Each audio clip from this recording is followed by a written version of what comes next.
మీరు జీవితంలో ఎప్పుడూ చూడలేని ఒక మాసం ఉంది. అది క్షయమాసం.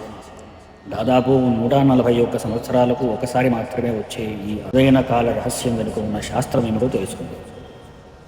మన కాల గణన ప్రకారం చంద్రుని గమనానికి, సూర్యుని గమనానికి మధ్య ప్రతి సంవత్సరం సుమారు 11 రోజుల వ్యత్యాసం ఏర్పడుతుంది.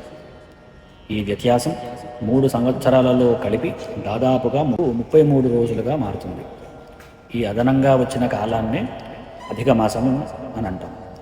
ధర్మసింధు ఇలా చెబుతుంది: సంక్రాంతి రహితో మాసో అధిక మాస, సంక్రాంతి ద్వయయుక్తో మాస క్షయమాస. అర్థాత్ ఒక చాంద్రమాసంలో సంక్రాంతి లేకపోతే అది అధిక మాసము, ఒకే చాంద్రమాసంలో 2 సంక్రాంతులు వస్తే అది క్షయమాసము.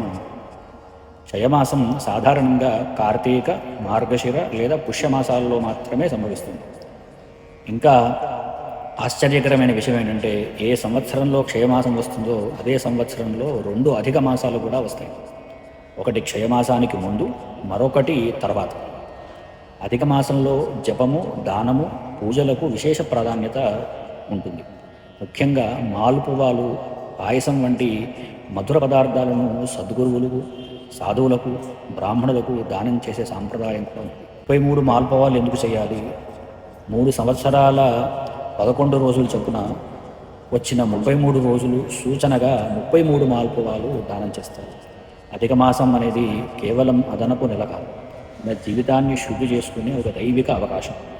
ఇలాంటి సనాతన ధర్మ రహస్యాలను అందరికీ షేర్ చేయండి, పేజీని ఫాలో అవ్వండి. ఓం నమో నారాయణాయ.